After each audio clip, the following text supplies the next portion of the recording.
I had study hall coming up third period. I'd look into it then. In the meantime, I had second period Spanish. As I headed for my seat, I looked out the window, which faced the courtyard. There was something written on the Roadrunner, all right, but I wouldn't have to go outside to read it. I could read it from here. I could have read it from a low-flying airplane. White paper. No, it was a bedsheet.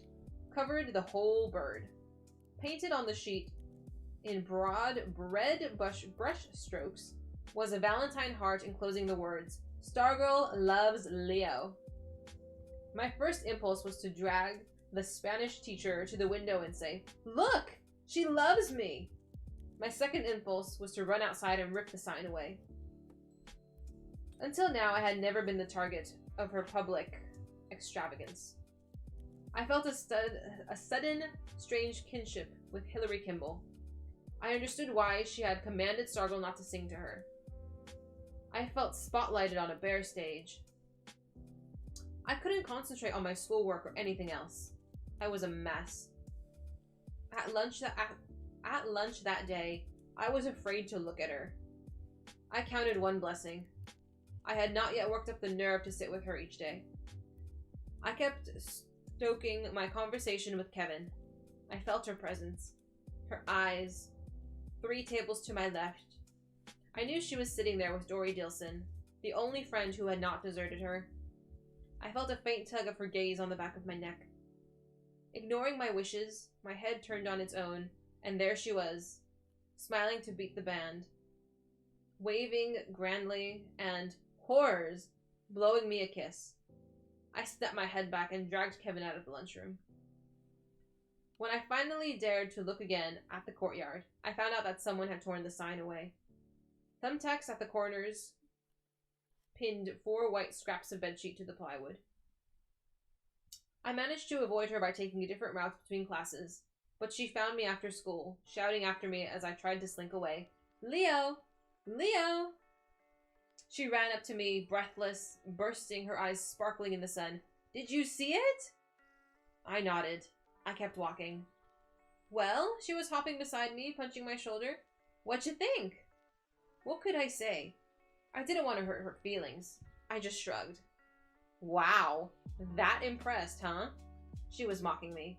She reached into her bag and pulled out her rat. Maybe he's shy, Cinnamon. Maybe he'll tell you how thrilled he was to see the sign. She set him on my shoulder. I yelped. I swept the wrap off and sent him flying onto the ground. She swooped him up and stroked him, all the while staring at me dumbstruck. I could not face her. I turned and walked on alone. She called, I guess you don't want to hear me practice my speech, huh? I did not answer. I did not look back. The next day I faced the full impact of the sign. I thought I had truly suffered from the spillover of Stargirl's shunning, but that was nothing now that the full torrent was on me. Of course Kevin, thankfully, talked to me. So did a few other friends. But the rest was silence. A second desert imposed upon me. Upon the one I had already lived in, where hi was as rare as rain.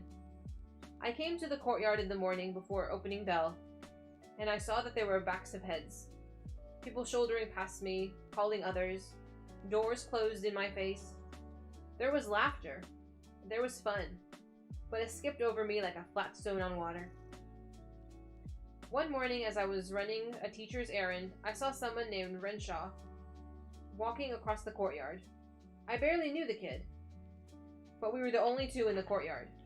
And at that moment, I had to, so to speak, touch the stove that I knew was hot.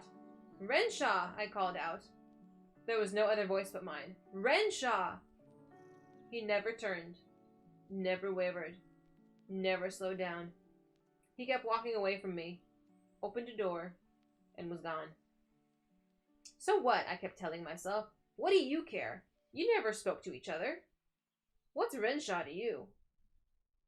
But I did care. I couldn't help myself from caring. At that moment, there was nothing I wanted more in the world than a nod from Renshaw. I prayed that the door would burst open and he would be there saying, Sorry, Borlock. I wasn't listening. What did you want? But the door stayed closed. and I knew what it felt like to be invisible. I'm invisible, I said to Kevin at lunch. Nobody hears me. Nobody sees me. Nobody sees me.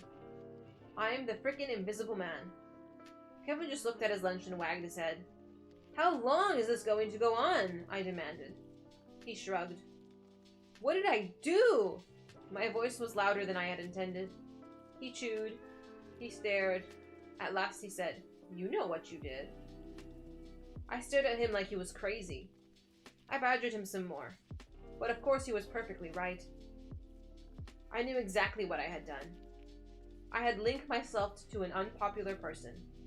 And that was my crime. Okay, that was 24.